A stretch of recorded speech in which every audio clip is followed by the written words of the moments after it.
વસતા રખડતા ઢોર સામે પગલાં ભરવા નિર્દેશ કર્યો છે, પરંતુ સમસ્યા વધી રહી છે। ભરૂચમાં રખડતા ઢોરના ત્રાસના 2 બનાવો ચોંકાવનારા છે। રખડતા પશુના હુમલાની વધુ એક ઘટના સામે આવી।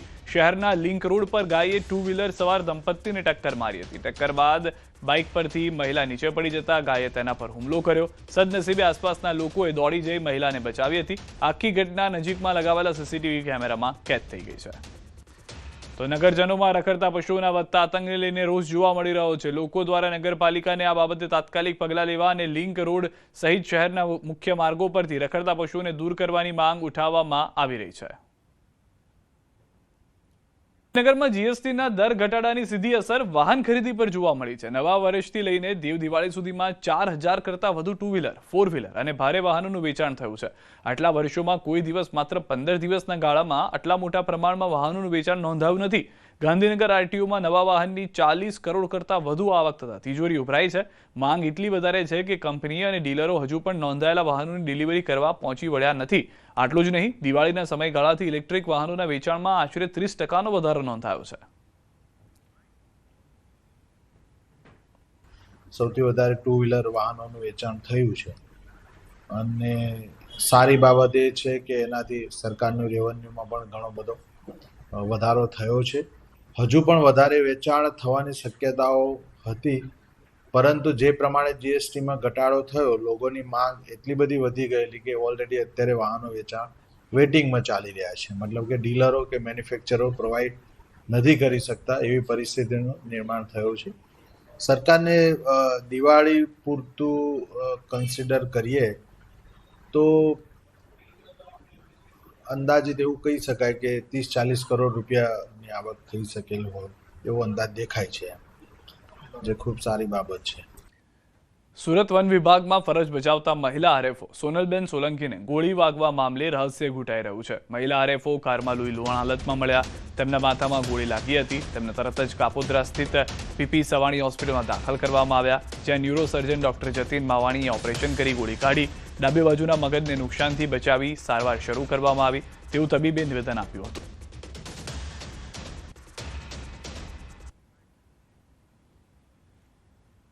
માથાનો સીટી સ્કેન કરાવતા જણાયું કે કોઈ મેટલની વસ્તુ મગજની અંદર હોય એવું લાગે છે। દર્દીનું ઇમરજન્સીમાં મગજનું ઓપરેશન કરવામાં આવ્યું, જેમાં તેના ડાબી બાજુના મગજના ભાગમાંથી બંદૂકની ગોળી એટલે કે બુલેટ કાઢવામાં આવેલી છે। બુલેટની એન્ટ્રી ચહેરાના જમણા ભાગમાં થઈ મગજમાંથી પસાર થઈને મગજની ડાબી બાજુના ભાગ સુધી ઘૂસી ગયેલ હતી। હાલ દર્દીને ક્રિટિકલ હોવાથી તેમને આઈસીયુમાં સારવાર હેઠળ દાખલ કરવામાં આવેલ છે। આરએફઓની સ્થિતિ અંગે તબીબે અપડેટ આપ્યા છે। હાલ સોનલબેનની સ્થિતિ ક્રિટિકલ છે, તેમને આઈસીયુમાં દાખલ કરવામાં આવ્યા છે। જણાવી દઈએ કે ઘટના સમયે તેમની 4 વર્ષની પુત્રી કારમાં હાજર હતી। આ મામલે પૂછપરછ દરમિયાન જાણવા મળ્યું કે તેમનો પતિ સાથે વિવાદ ચાલી રહ્યો હતો।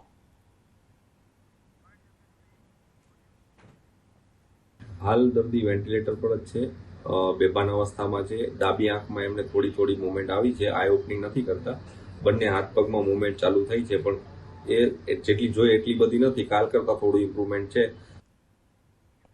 તો સમગ્ર મામલે પતિ શંકાના ઘેરામાં છે। પોલીસે અલગ અલગ ટીમ બનાવી શરૂ કરી છે તપાસ। સુરત જિલ્લાના કામરેજ ખાતે મહિલા આરએફઓના માથામાં ગોળી મારેલી હાલતમાં મળી આવ્યા બાદ કામરેજ પોલીસે આ મામલે તપાસ શરૂ કરી છે। ત્યારે આપણી સાથે સુરત ગ્રામ્યના એસપી રાજન ગઢિયા છે, આપણે સીધા એમની સાથે વાત કરીએ। સાહેબ, મહિલા આરએફઓ ગોળી વાગેલી હાલતમાં મળી આવ્યા છે, આ ઘટના શું છે અને આ ઘટનામાં તપાસ ક્યાં પહોંચી છે? ગઈકાલે સવારે આ ઘટના બની હતી। જે વિક્ટિમ બેન છે એ ગાડી લઈને જતા હતા એમના બાળક સાથે, અને જોખા વાવ રસ્તો છે ત્યાં એક ઝાડ સાથે અથડાયેલી હાલતમાં ગાડી મળી આવેલી। શરૂઆતમાં એક્સિડન્ટના મેસેજ મળેલા, એમના ભાઈ પણ તાત્કાલિક જગ્યા ઉપર પહોંચેલા અને હોસ્પિટલાઇઝ કરેલા।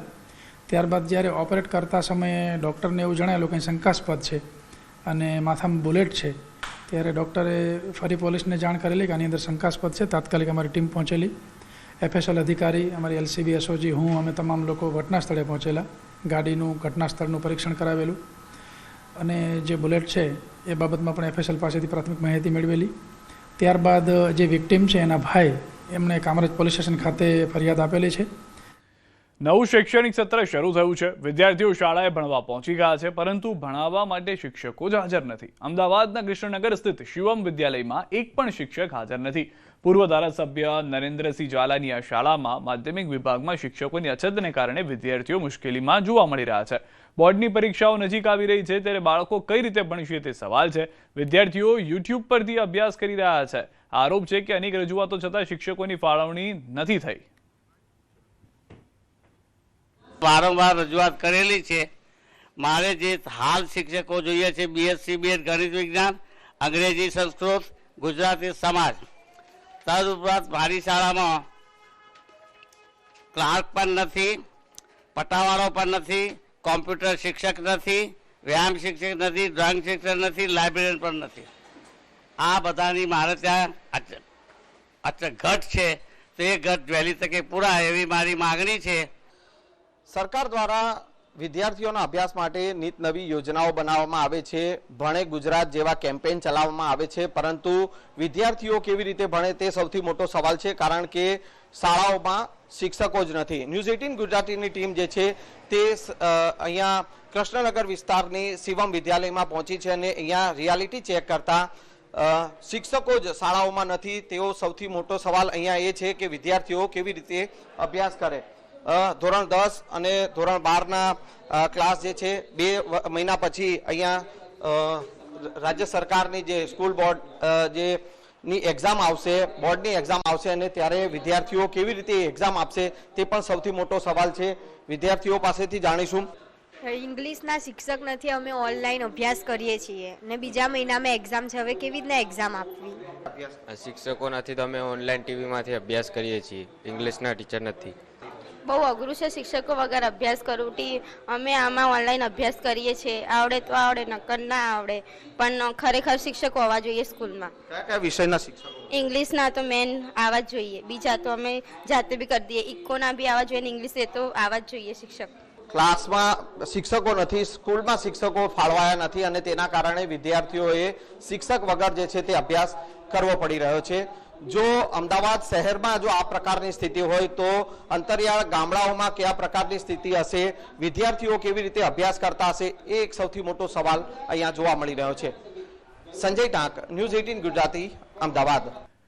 ભગવાન બિરસા મુંડાની 150મી જન્મ જયંતિની કરવામાં આવી ઉજવણી। આ ઉજવણીને લઈને હાલમાં તૈયારીઓ જોઈ રહ્યા છો। ઉજવણીના ભાગરૂપે જનજાતીય ગૌરવ યાત્રાનો આરંભ થયો, જેમાં એક યાત્રાનો પ્રારંભ વલસાડના ઉમરગામ ખાતે ભાજપના પ્રદેશ પ્રમુખ જગદીશ વિશ્વકર્માએ કરાવ્યો છે।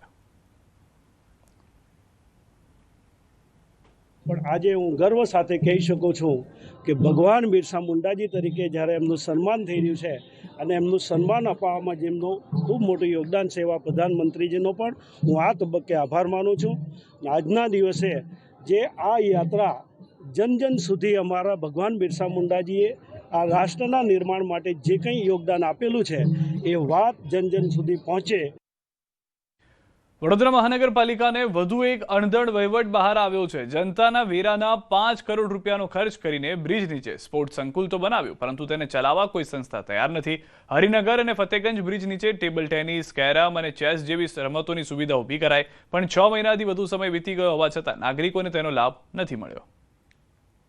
આ જે ફતેગંજ બ્રિજ છે, ઘણા મોટા બ્રિજ એવા છે કે રોજે હજારોની સંખ્યામાં વ્હીકલ ધમધમતા હોય અને આવા સમયે ત્યારે બ્રિજ નીચે તમે સંકુલ બનાવો। પહેલી વસ્તુ વાત કરીએ કે અત્યારે આપણે ફતેગંજ બ્રિજ નીચે ઊભા છે, આજુબાજુ તમે જુઓ કે રોજના રોજ મોટા વ્હીકલ હોય કે નાના હજારો વ્હીકલ અવર જવર કરતા હોય।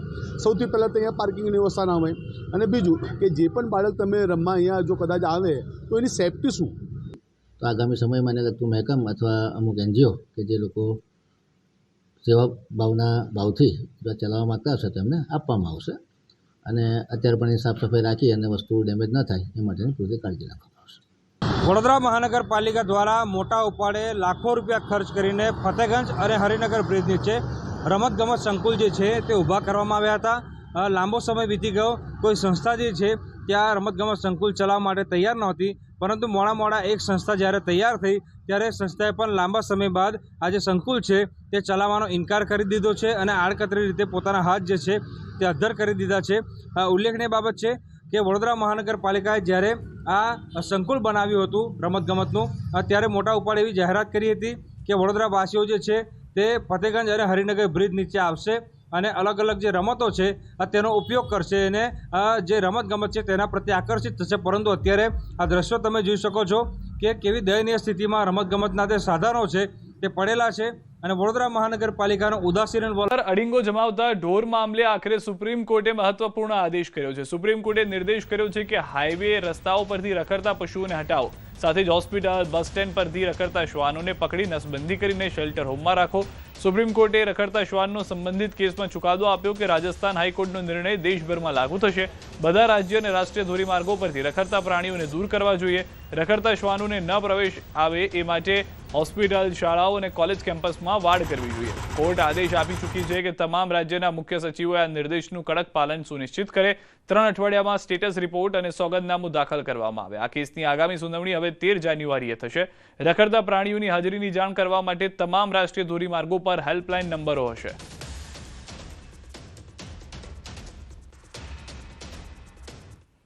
વડોદરાની એસએસજી હોસ્પિટલમાં રખડતા શ્વાનનો આતંક વધ્યો છે. ન્યૂઝ 18 ગુજરાતીના રિયાલિટી ચેક દરમિયાન હોસ્પિટલના વિવિધ વોર્ડથી લઈને મેડિકલ કોલેજ સુધી શ્વાનો બિંદાસ ફરી રહ્યા છે, જે જોવા મળ્યું છે.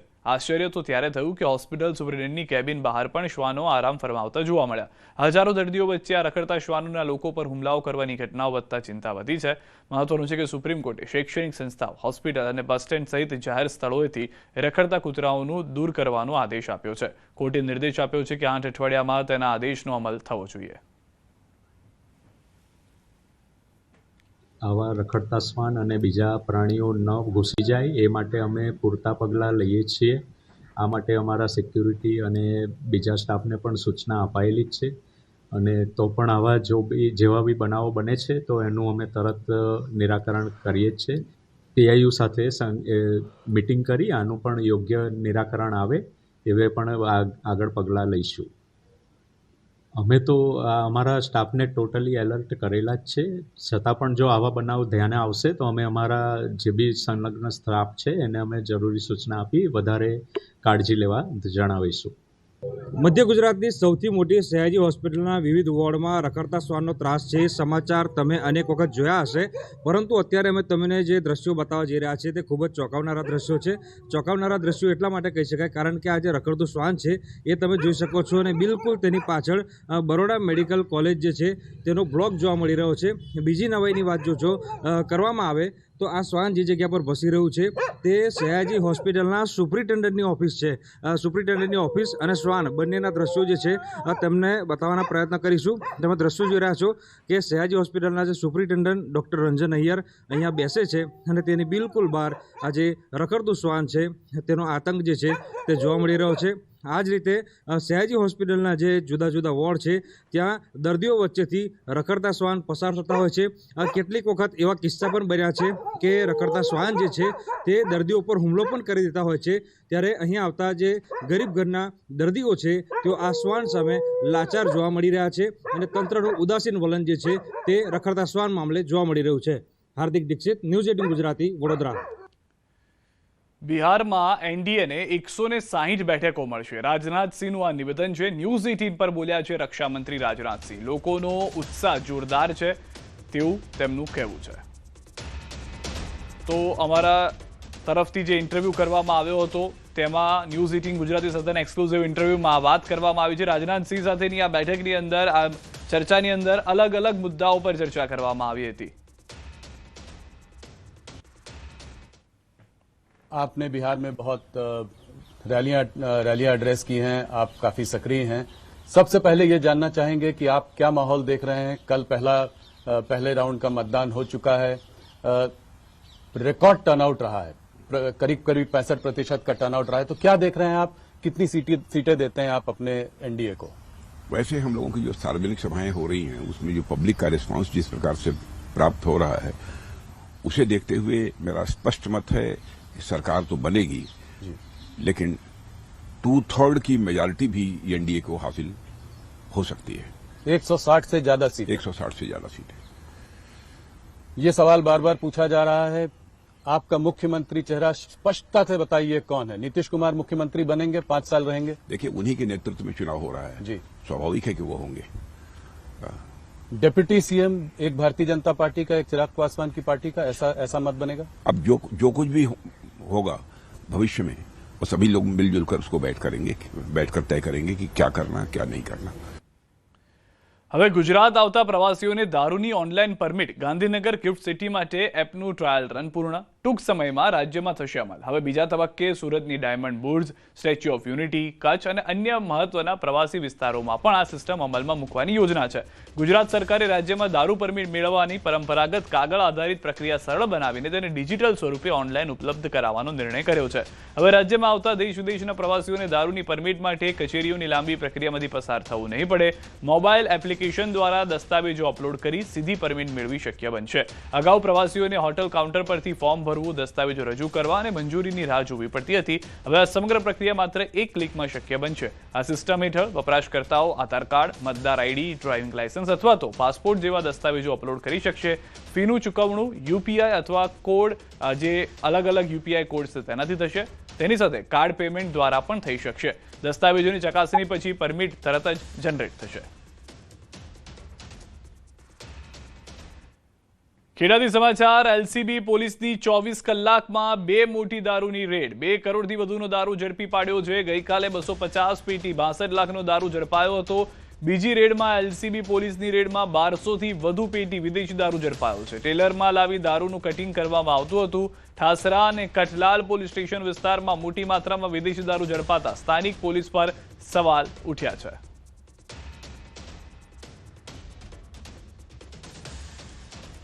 ટેક્સટાઇલ માર્કેટમાં આગ લાગી। સારોલી કુબેરજી ટેક્સટાઇલ વર્લ્ડ માર્કેટમાં આગનો બનાવ। 10મા માળે કાપડના દુકાનમાં આગનો બનાવ બન્યો છે। 10થી વધુ ગાડીઓ ફાયરની ટીમ ઘટના સ્થળે પહોંચી।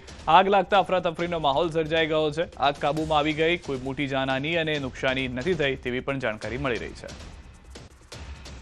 તો દ્રશ્યો મેં આપને બતાવી રહ્યા છે। આ બંને આગ એક ઘટના કે જેમાં ભારે આગ લાગી હતી। 10મા માળથી ધુમાડા નીકળી રહ્યા છે। બીજી તરફ ફાયરની ગાડીઓ ઘટના સ્થળે પહોંચી ફાયરના જવાનો તરફથી સતત પાણીનો મારો ચલાવવામાં આવ્યો। 10મા માળે આગ હોવાને કારણે થોડી ઘણી મુશ્કેલીનો પણ સામનો કરવો પડ્યો હતો, પરંતુ ફાયરના જવાનોની બહાદુરીના કારણે આગ પર કાબુ મેળવવામાં સફળતા મળી છે।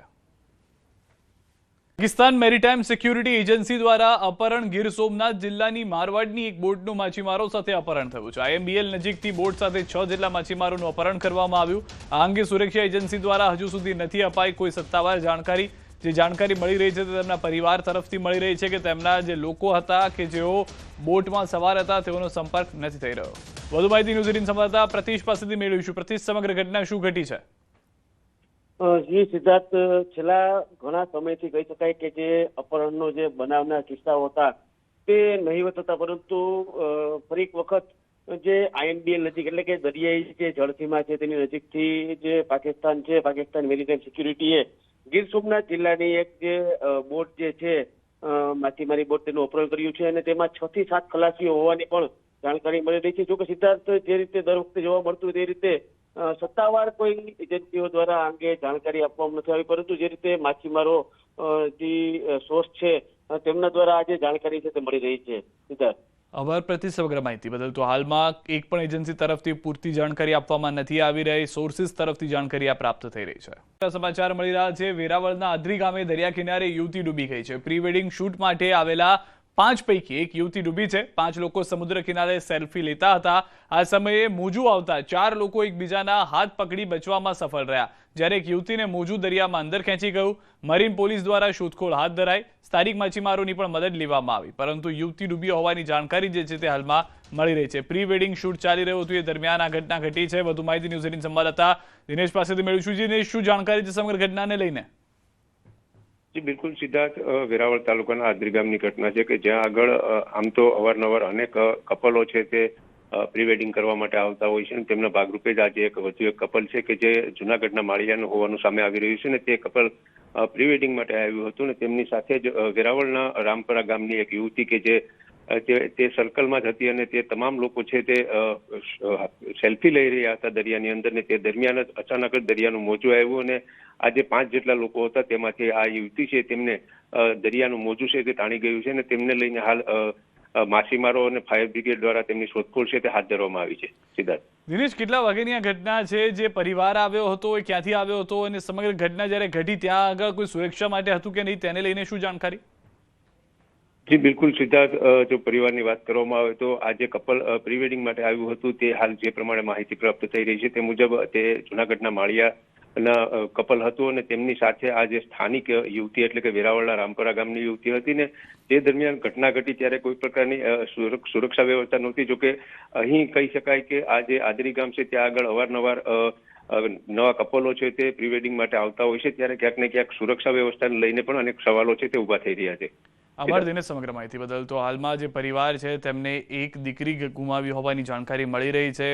મરીન પોલીસ જે છે તે તપાસમાં હજી પણ હોવાની જાણકારી મળી રહી છે.